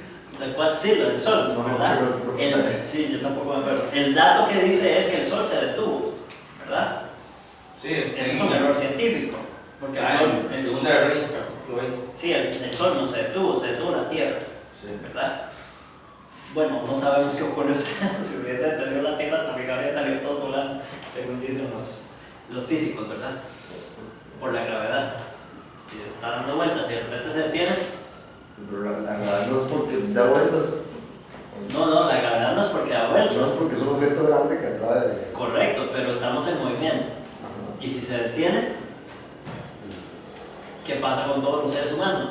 Siguen ahí. No, salen volando, o sea, no se salen no se salen fuera de órbita, pero todos darían serían lanzados por lo menos un buen pedazo hacia adelante. Porque es un frenazo. Por el frenazo. Sí. 24 kilómetros por segundo, algo así. Sí, no estoy seguro. El punto es que eso no es un dato científico correcto, ¿verdad? Sí, la definición como tal no es el es una propósito. narrativa. Sí, no es el propósito del libro, no Sí. es un libro de ciencias, es el punto. Pero él lo que dice es que no solamente se equivoca en eso, sino que también tiene errores teológicos, que tiene errores para salvación, errores religiosos, También, porque no hay inspiración plenaria, no hay inspiración verbal de las escrituras. Entonces está sujeta al verbo. Ok, nos saltamos B, C, D, E, F. Y la predicación, como pueden ver, está al puro final. Entonces estaba Cristo de primerísimo, luego la palabra del segundo lugar, como jerarquía. Entonces lo último, lo más rechazable, lo más falible es la predicación. La segunda confesión helvética reclama que la predicación de la palabra de Dios es la palabra de Dios. Eso es lo que nosotros afirmamos, ¿verdad? Que cuando estamos escuchando la predicación estamos escuchando la palabra de Dios. La predicación tampoco es idéntica a la revelación para Bar, excepto en aquellos momentos en que Dios elige usarla como vehículo de su palabra. De nuevo, ¿verdad? Así la predicación, al igual que las escrituras, es testimonio o testigo e instrumento de la revelación. Sin embargo, está subordinada a las escrituras, ya que las escrituras están subordinadas a Cristo. La Trinidad. Sorprendentemente, Barth discute la Trinidad bajo la doctrina de la palabra de Dios. Deriva la doctrina del concepto de revelación. Entonces, las tres personas son el revelador, el Apocalipsis o la revelación, y el revelado. Entonces, el revelador es el Padre, la revelación es Cristo, y el revelado es el Espíritu Santo. No entiendo de dónde sacar nada. No sabe la pregunta. Y de hecho tiende a ser modalista. ¿Qué anda usted qué? Me mencionó eso en alguna ocasión. Él pareciera, ¿verdad? Por lo que está diciendo, pareciera ser modalista. Él dice que no, lo negaría, pero su definición de las personas en términos de revelación suscita dudas. 3. El impulso básico para evitar concebir a Dios Padre como oculto, mientras que solo el Hijo y el Espíritu son libres para el hombre. Los tres son idénticos a la revelación salvadora en Cristo y por supuesto todos también están ocultos. Y la paradoja o la contradicción del irracionalismo continúa. Si le sonó contradictorio el punto 3 es porque es contradictorio. El punto 4. La evaluación de esto entonces depende de la aceptabilidad de los conceptos de completamente otro, totalmente revelado, que mencioné anteriormente. Sigue siendo muy arbitrario. Los comentarios los leen en su casa. Punto G y todo lo que sigue del punto G. Y luego tenemos nada más, voy a decir algo en el punto 7 sobre historia, ¿verdad? Él sí cree que algo pasó con el tema de la resurrección propiamente. Él sí cree que algo pasó que hizo que los discípulos creyeran que Jesús había resucitado en la historia cronológica, ¿verdad? Pero para él es más importante el hecho de que los cristianos también morimos y resucitamos con Cristo. Entonces ahí está Geschichte, y eso es más valioso, eso es más importante. Que si resucitó o no resucitó, tal vez no tiene tanta implicación. Tiene más implicación saber que yo morí y resucité con Cristo, o que los cristianos morimos y resucitamos con Cristo. Ese tipo de interpretaciones que él hace es como tratar de acomodar lo que uno quiere pensar y ya. Bueno, entonces, a ver si entiendo. Yo le siento como un sabor que tiene una tendencia también a lo dogmático.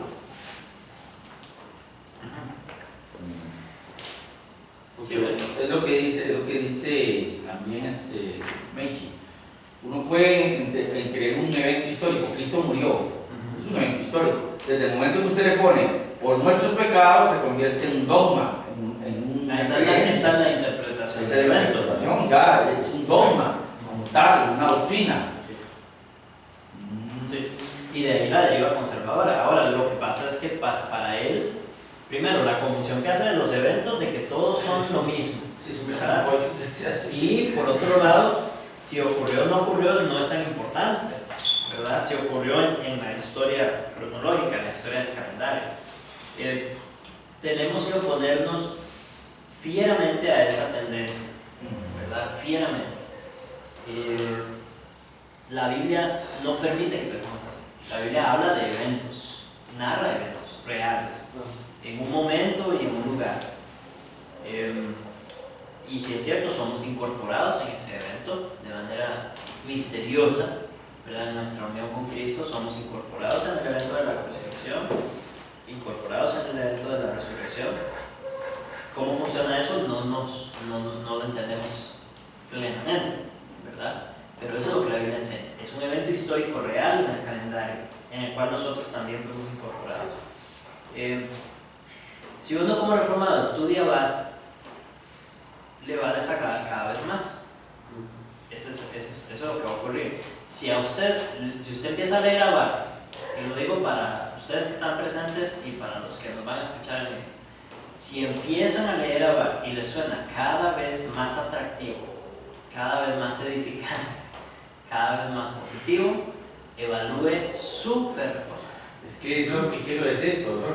Aquí tuvimos un compañerito que se hizo barciano. Sí, correcto. Alguno que excomulgarlo. Y estuvo aquí en las aulas.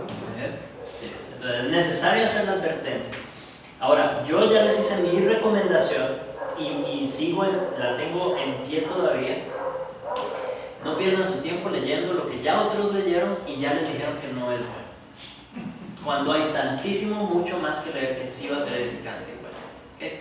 No pierdan su tiempo, a menos que su propósito sea lo que me ha tocado a mí hacer, Es una tesis. dar clases al respecto, y pues entonces uno se tiene que meter un poquito más de lo que quisiera, ¿verdad? Pero no saca nada bueno. O sea, preferir ahorita, porque evidentemente está teniendo un propósito positivo, ¿verdad? Todo el estudio y lo que sea, pero de otro modo yo creo que no. Creo que sería más útil leer como lo que se le mantiene. Eso, por ejemplo, sí. Eso porque usted apunta a algo muy objetivo. Si uno es un verdadero reforzado, ya está curado, ya está inmune ante ese. Se está curando, ya uno ya está curado de salud. Es correcto. Entonces confíe en lo que le estoy diciendo hasta cierto punto de que no lo va a encontrar edificante, que lo va a hacer enojar, ¿verdad? No le va a gustar. Va a parecerle bueno si empieza a leer la doctrina de la iglesia, que es donde parece que no se equivoca tanto, o que no se equivoca de hecho, pero ¿para qué perder el tiempo? Ese es el punto. ¿Para qué perder el tiempo leyendo a alguien que puede no ser edificante cuando hay muchísimo que leer que puede ser edificante? Y cuando puede leer a otros que ya lo leyeron. Simplemente usted quiere saber qué enseñaba Bar. Bueno, ahí tiene una guía bastante completa. Yo no la hice, la hizo el doctor Frame. Es una guía bastante completa para entender su pensamiento. Si usted es demasiado curioso y dice, no, a mí me gustaría realmente leer a Bar, pues entre bajo su propio riesgo, ¿verdad?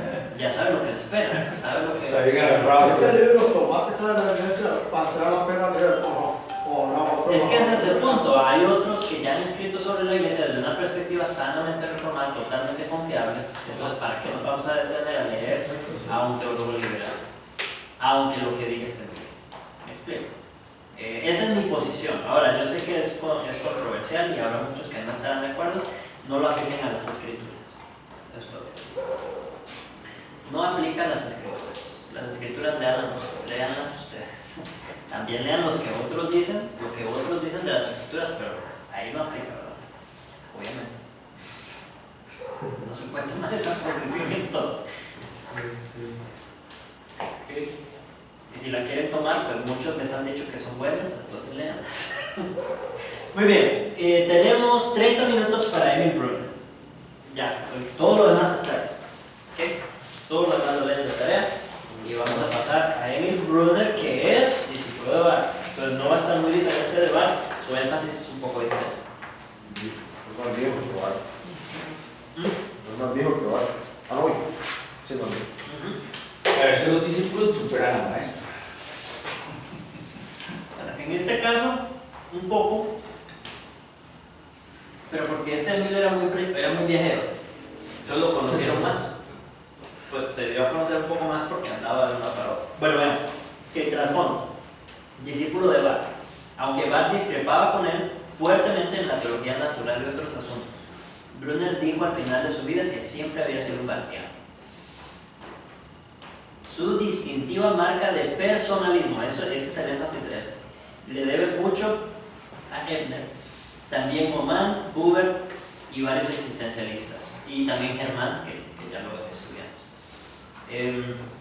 ¿Qué es el personalismo? Es decir, que Dios es persona, yo soy persona y nuestra relación es personal. Es un énfasis en lo personal. subjetivo, existencialista. Brunner fue inicialmente más influyente que Barth en el mundo de habla inglesa. Él estudió en Inglaterra y enseñó en Princeton, entonces era conocido, y luego enseñó en Japón, entonces era todo un trotamundo, ¿verdad? Por eso fue más conocido que... Dice, estudió en Inglaterra o en el seminario de Nueva York. No en Inglaterra. Debe ser Nueva Inglaterra, tienes razón. El error. Sí, El error es evidente porque Nueva York no está en Inglaterra. Sí, y enseñó en el seminario de Princeton, ahí sí, en Union, Nueva York. Enseñó en Japón durante un par de años a mediados de la década de los 50. Pero es que en inglés. Por eso fue más conocido. En inglés también era alemán, ¿eh? Emil Brunner. Alemán. Más conocido entre los lectores de habla inglesa, pero alemán. Tiende a ser un pensador más sensato que Barth, menos profundo, podríamos decir menos inteligente, tal vez. Suena feo, pero se podría decir. En cuanto a Dios, él habla de Dios como persona absoluta, siempre sujeto, nunca objeto. Eso es la trascendencia, ¿verdad? Completamente trascendente. ¿Qué quiere decir que no es objeto? Que no se le puede conocer realmente, que no puede ser un tema de estudio, que no podríamos enseñar nosotros teología propia, porque Dios no es un objeto de estudio. Cuando veamos teología propia, vamos a afinar este tema, que de hecho el otro año vamos a teología. Ok, hablando estrictamente, Dios no puede ser pensado, porque lo que el hombre piensa lo domina. Notan el parecido. Totalmente libre, su justicia está subordinada a su libertad. Es totalmente otro. No es el Dios de los filósofos. Pero su esencia, la esencia de Dios, es la revelación. Se revela por naturaleza, inmanencia. Aquí es donde tuvieron un poco de problemas ahí. Tuvo problemas con su mente. Entonces, paradójicamente, podemos conocerlo, aunque sea inconocible, ¿verdad? A estos teólogos se les dice los teólogos paradójicos, ¿verdad? Evidentemente, también teólogos de lo absurdo. Tiene una perspectiva revelacional de la Trinidad, es decir, similar, ¿verdad? Pero la revelación es una revelación de un misterio, así que aún trascendente. Sus atributos paradójicos, pero complementarios. Estamos hablando de Dios, ¿verdad? Santidad y amor. La santidad está aquí, aquí, trascendencia, y su amor en su inmanencia. Ira, misericordia, lo mismo. La ira está aquí, la misericordia está aquí. Entonces, trascendencia y inmanencia, básicamente. Dios es la fuente de la ley, pero Él está por encima de la ley. En cuanto a la revelación es un encuentro personal entre un hombre y Dios, entre el hombre y Dios mismo. La relación es personal, vean que es personalista, ¿verdad? Ya dijimos eso. Las relaciones personales, yo-tú, difieren radicalmente de las impersonales. Por ejemplo, esto es como un poco de sentido común. La relación que yo tengo con mi Carlos no es igual a la relación que tengo con mi esposa, ¿verdad? La relación que uno tiene con objetos no es una relación personal. La relación que uno tiene con personas es una relación personal. En una relación impersonal puedo contemplar mi objeto y así dominarlo. Sigan pensando en la idea de acá, ¿verdad? En una relación personal no puedo contemplar o dominar al otro. Solo puedo hablar con él solo puedo hablar con él, pero no hablar de él, según él. Después puedo pensar en la relación. Pero cuanto más pienso objetivamente, menos personal se vuelve la relación. Entonces, Dios se da a conocer de manera personal, en una relación personal, de tú y yo con Dios. Pero si yo empiezo a pensar en Dios de manera objetiva, pensando en las declaraciones que Él hace de sí mismo, las afirmaciones que Él hace de sí mismo, como que lo empiezo a objetivizar y deja de ser personal la relación. Se convierte en una relación de dominio, porque estoy pensando, como tratando de estudiarlo como un objeto de estudio. Eso no es bíblico, es decir, bíblicamente no podemos pensar de esa manera. Dios se da a conocer a través de las postulaciones que hace de sí mismo también, ¿verdad? Y decir, por ejemplo, que en el principio creó Dios los cielos y la tierra, eso es una afirmación objetiva que también tiene implicaciones para mi relación personal con Él, ¿cierto? Alimenta mi perspectiva de Él como Padre, como Creador, como mi Creador personal. Y uno se mira como criatura. Y uno se mira como criatura, exacto. Entonces, esto es descabellado, pensar de esa manera, ¿verdad? Bueno, uno diría descabellado, muchos lo escribieron, muchos lo leyeron. Por lo tanto, la revelación divina nunca comunica información, solo a Dios mismo. Eso no es cierto. La formulación de proposiciones doctrinales siempre implica un alejamiento de la revelación original, no es verdad. Las palabras nunca pueden capturar la revelación adecuadamente, no es cierto. No es cierto, nada de esto es cierto, está equivocado, equivocadísimo. Dice que es siempre indirecta y velada. No se puede ver claramente en este mundo pecaminoso. Hay cierta verdad, la revelación es Dios mismo, ahí es igual que va, ¿verdad? Dice, la revelación es Dios, Dios es la revelación. Siempre en el presente, siempre para mí, el acontecimiento de la salvación. De nuevo, la revelación es la salvación. Nunca aparte de mi respuesta personalista. Entonces, no hay revelación sin mi reacción. La revelación es para mí. No es, como nosotros decimos, la palabra de Dios es la revelación de Dios, su auto-revelación, a su pueblo, no solamente a mí, a su pueblo, al pueblo del pacto, a la iglesia, los santos que vivieron antes de mí y los santos que vendrán después, todos somos poseedores de este libro del pacto, la revelación de Dios para su pueblo. Entonces no es en primer lugar para mí, aunque sí es para mí también y tiene sus implicaciones subjetivas y existencialistas, que ya hablamos de eso un poco la vez pasada, ¿verdad? Si hay lugar para pensar en mí y mi respuesta, pero no es cierto que la revelación solo es revelación cuando yo respondo. No, la revelación es revelación, objetivamente, y las afirmaciones que dices son verdad. Y de hecho, sin importar cómo yo responda. De hecho, el pacto tiene una connotación de una revelación colectiva. Es correcto, es correcto. Y bueno, hay muchas implicaciones de la colectividad de la comunidad, digámoslo así, de la comunidad del pacto. Muchísimas implicaciones. Esto que estamos haciendo ahorita es implicación de eso, ¿verdad? Confiamos en que Dios se reveló a todos nosotros 6, ¿verdad? En este preciso momento. Sabemos que compartimos la revelación de Dios, pero sabemos que no todos entendemos todo igual. Y por eso yo estoy aquí al frente enseñando un poco. No porque yo tenga revelación especial, no porque a mí se me haya dado algo que ustedes no tienen, simplemente porque no tenemos la capacidad, uno solo no tiene la capacidad de entenderlo todo. Entonces, por eso el libro del pacto es un libro del pueblo. Por eso leemos a otros autores, por eso leemos a Calvino, por eso leemos a Bantil, a Frame y estudiamos sus conferencias, y por eso vamos el domingo a la iglesia y escuchamos al predicador. Me explico, hay un contexto de comunidad ineludible en la relación que tenemos con Dios, que también es personal, pero eso ya lo enfaticé bastante la vez pasada. Entonces, si tienen dudas de eso, vean otra vez la clase de la vez pasada. No voy a insistir demasiado. Luego van a decir que soy subjetivista, existencialista. Ok. Las formas de revelación. Naturaleza. Aquí se da la famosa controversia con Barth sobre la teología natural de Brunner. Él escribió un librito sin gracia. Brunner. No. Que se llama teología natural. Nada muy... De hecho, muy equivocado, ¿verdad? Según dicen, no lo he leído. Pero el punto es que detonó una respuesta fuerte de parte de Barth.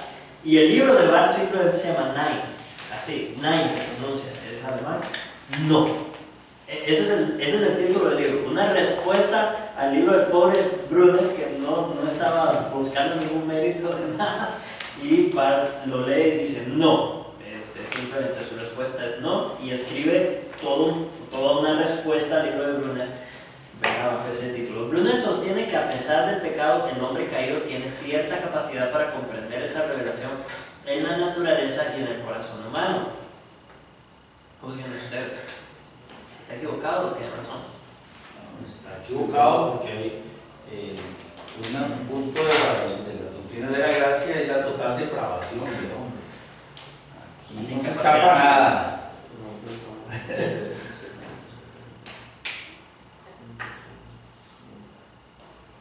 Engañoso es el corazón del hombre, dice la Biblia. No, Sí. eso suena como a niño. ¿Cómo es? Claro, suena a Jacobo Arminio. Suena a niño. Yo estoy a dos cánones de dor y esto suena a puro cánones de dor. Correcto. Bueno, pero refrescar, te dijeron todo el que hagas, se me impresionaba. Es eso, es la revelación de Dios en la naturaleza. La naturaleza, sí, aunque. Entonces es lo que podemos conocer de Dios a partir de la naturaleza. Nosotros los creyentes sí vemos hartas evidencias de Dios en el mundo creado. Ahora, hasta cierta medida el incrédulo tiene que ver algo, porque esa es la razón por la que Pablo dice que no tienen excusa, Sí. ¿verdad? Es evidente para ellos. Entonces la incapacidad no está no es la incapacidad de verlo, sino la incapacidad de someterse a De él, someterse a ¿verdad? Porque lo que hacen es detener con injusticia la verdad, la detienen conscientemente, no es que la ignoran y pobrecitos no sabían, no, es que saben muy bien, Sí. pero no se someten, no quieren. Es por eso es rebelión, el pecado es rebelión, Es rebelión. Ok. Bart está en contra de mi punto de contacto como limitante de la libertad de Dios. Dios crea su propio punto de contacto en el momento de la revelación. Entonces, Bruno lo que está diciendo es, todos los hombres tenemos un punto ahí en el que Dios puede relacionarse con nosotros, ¿verdad? Está esa capacidad de conocerle en el mundo creado. Eso es lo que está diciendo Bruno. Bart dice, no, porque eso sería restarle trascendencia a Dios, ¿verdad? Entonces, no, ese punto de contacto no existe. Dios lo tiene que crear cuando me visita y cuando se me da a conocer. De Jesús está correcto. Digamos que no está tan errado, hay que afinar, ¿verdad? Hay que afinar, pero así no suena tan mal.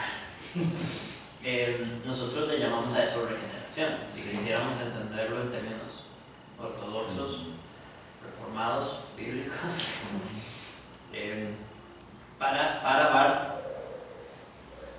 el problema es la melcocha, ¿verdad? No es solo eso. No es solo eso. Bart mete en ese evento todo, ¿verdad? Entonces, sí. Sí, no. Ese es el problema con este hombre, que suena muy bien, pero si uno afina, no, realmente no está tan bien. Historia. La fe descansa en eventos objetivos que tuvieron lugar hace 2000 años. No está mal, ¿verdad? O pareciera. Así, Brunner afirma la importancia del Jesús histórico frente al relativismo histórico. Muy bien, 2 puntos, dos estrellitas para los dos. 2 estrellitas. Pero conocemos estos eventos solo por la revelación de Dios en el presente, por la fe. Así, la crítica histórica no es una barrera para la fe.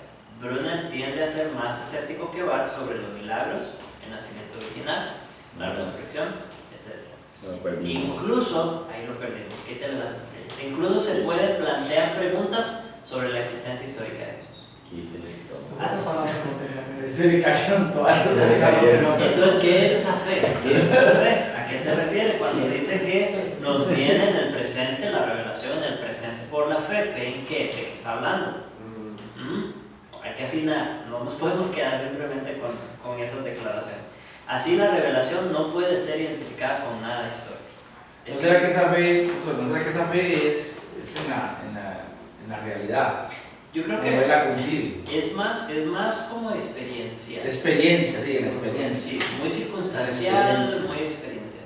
Que escrituras, de nuevo, igual que Bart, ¿verdad? Testigo e instrumento. Las escrituras son testigo de la revelación, no son la revelación misma, apuntan no a sí mismas, sino a Cristo. Son como la cuna de Cristo, pero no son revelación. Testigo normativo porque es históricamente la fuente primaria. De nuevo, tiene autoridad porque son los que estaban ahí, escribieron, ¿verdad? Son testigos. Pero sigue siendo palabra humana. acerca de o sobre una palabra bíblica. Instrumento de revelación en el presente, Bart, lo mismo, ya lo vimos, para que lo repasen. Me trae la palabra de Dios en el momento de la fe. Eso es lo que hace la Escritura. Entonces, Dios condesciende a hablar palabras. John Frame pregunta: ¿disminuye esto el pensamiento, el personalismo del encuentro? Si Dios condesciende a hablar palabras. Y ya había hecho una crítica Brunner de esas afirmaciones o declaraciones, ¿verdad? Que le resta personalismo a Dios. Habría que leerlo. Yo creo que Frank plantea esa pregunta así como para picarnos y decirnos, léanlo, a ver. Fuerte polémica contra la doctrina ortodoxa de la inspiración verbal. Él dice que es idolatría decir que la Biblia es inspirada verbalmente, Sí. que es idolatría porque ponemos la fe en una ley, en un libro y no en Cristo. Igual que va. Admite esta doctrina, o sea, sí dice que se encuentra en 2 de Timoteo 3:16 y en el Antiguo Testamento. Pero esto le parece inconsistente con más ramas antinomianas en el Nuevo Testamento. Y señala que el uso del Antiguo en el Nuevo es a veces alegórico, invalidando cualquier concepto de inspiración verbal. Por tanto, está a favor de la alta crítica. La Escritura no tiene sabiduría especial en materia de ciencia o en materia de historia. Nosotros no afirmamos eso. Si decimos que no es un libro científico, no quiere decir que no tenga sabiduría científica. Polémica contra la inspiración uniforme. La inspiración uniforme es que toda la Escritura es inspirada por Dios, toda, ¿verdad? Bueno, ya hablamos, va muy de la mano con la inspiración verbal, pero la idea es que siempre son inspiradas e igualmente inspiradas. ¿Verdad? En todo momento, no importa cuándo usted la lea, no importa el momento de la historia, no importa quién la lea, son inspiradas. Eso es la inspiración uniforme. Él está en contra. Y también polémica contra la ortodoxia en general. Él dice que los ortodoxos son anticientíficos, motivados por el miedo, carecen de sentido común, de poder espiritual, de ser misionero. Creo que en ocasiones caemos en eso, ¿verdad? Puede ser una evaluación correcta de los ortodoxos. Tenemos que tener cuidado de que no se nos vea de esa manera.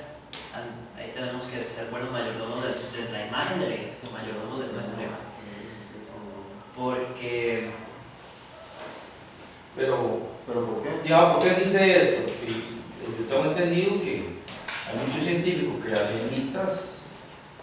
no, los hay. No. Por eso, hay muchos científicos creacionistas. Esos son los zancudos de Yumanji. No son todos. Es decir, no son todos, correcto.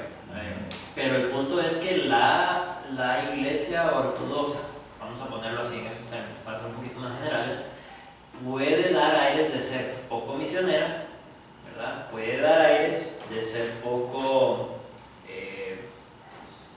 a favor de la comunión entre hermanos, de la unidad entre iglesias, ¿verdad? Todas las cosas, esas son tendencias que pueden darse incluso dentro de la iglesia reformada, fácilmente. Porque motivado por el miedo. Esa evaluación no la entiendo bien. La motivación del miedo, no sé a qué se refiere con eso. Y seguro es que está hablando que al carácter a veces que se le da fatalista. Es incluso yo creo que va unido al anticientificismo. Son anticientíficos porque le tienen miedo a la ciencia, ¿verdad? Entonces toman posiciones ortodoxas fuertes, aparentemente contrarias a la ciencia, pero no fundamentadas. ¿Ya? Yo creo que nosotros los reformados, por lo menos, hemos tratado de fundamentar nuestras posiciones contrarias a la ciencia, fundamentadas sobre ciencia, ¿verdad?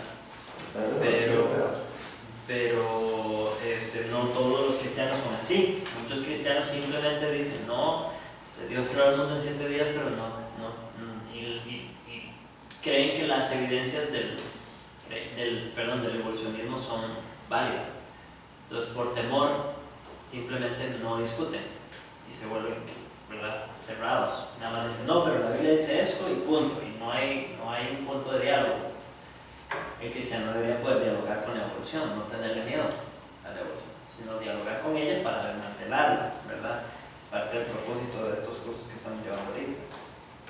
Pero me refería más a los últimos, en que carecen de sentido de comunión, de poder espiritual, de celo misionero, ¿verdad? Esas tres características podemos caer pues perfectamente en los reformados. Entonces tengamos cuidado de no encerrarnos en torres de marfil, ¿verdad? Creernos demasiado académicos, demasiado eruditos, dueños de la sana doctrina, al punto de no tener comunión con otros que no creen lo mismo o que tienen creencias un poquito deficientes, ¿verdad?, que podemos reconocer nosotros. No dejan de ser hermanos por eso. No deberíamos dejar de tener comunión con ellos por eso. Ahora, hasta dónde llegamos en esa comunión, eso sí, no vamos a llegar hasta el final. Hay cosas que podemos hacer juntos, pero no podemos hacerlo todo juntos. Sin embargo, no debemos cerrarnos a la posibilidad. Y en cuanto al poder espiritual, parte de lo que hablamos ayer en la escuela dominical, ¿verdad?, que nos volvemos más ritualistas que espirituales. Ese es un error también. Entonces, ahí de nuevo señalando la realidad del Espíritu Santo en nuestra vida y el poder del Espíritu Santo en nuestra vida. El hecho de que sí está activo. Nosotros, no es solo academia, hay un estilo de vida que se desprende de andar en el Espíritu pequeño. No, pues el tema de ayer. Ya, escuela medical. Sí. La oración.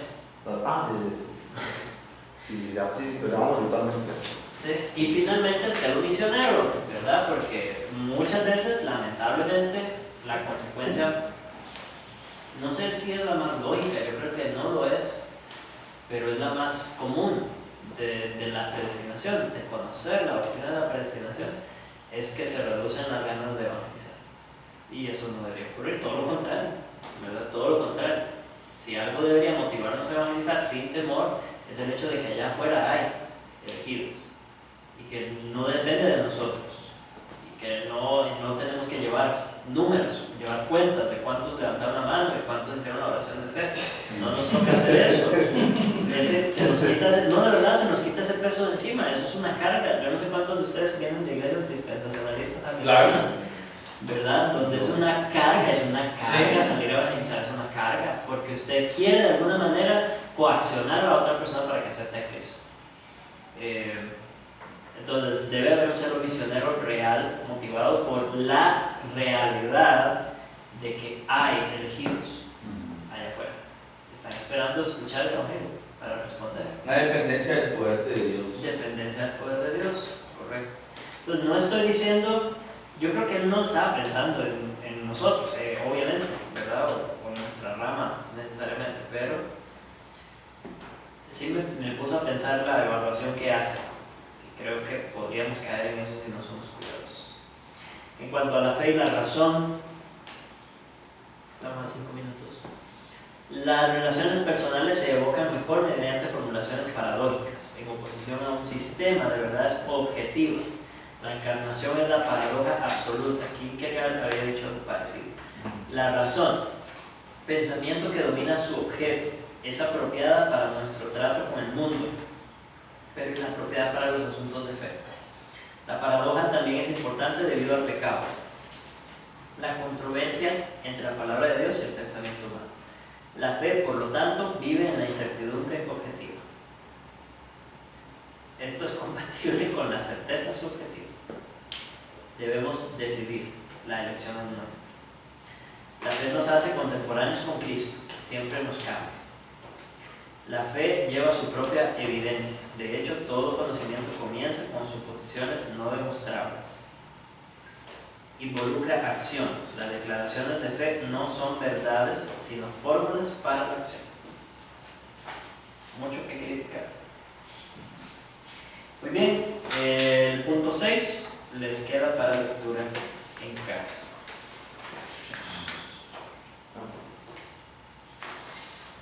¿Sí?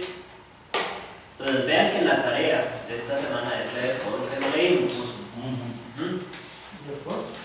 Nada más eso, pero ¿Qué es materia del examen? Es correcto. No lo quería decir así tan brutalmente, pero eso es peor tal vez. Ustedes tal vez pensaban que dicha que no nos dejó preguntas, pero No guarde. no, la realidad es que va a estar en el examen con fuerza. ¿Tuvimos un examen en el curso pasado? Claro. La copiadora era. Un examen garroteado. Acuérdate. ¿Se acuerdan del pareo Sí, ya, pero- de filósofos y teólogos? Yo creo que se- Pero es que en este curso son menos. se ve menos. Aquí no, se nos fue pero. Tal vez no tan difícil. No, yo me saqué uno, pero no me acuerdo. ¿Quién analizó ese cuento? Porque ya no tiene aluminio. A mí me dio una cámara, yo la escuché hace un rato, se paró sola ahorita. No, está grabando. Está grabando. Espérame, Ya se grabó todo esto también. La paro. Ah, sí.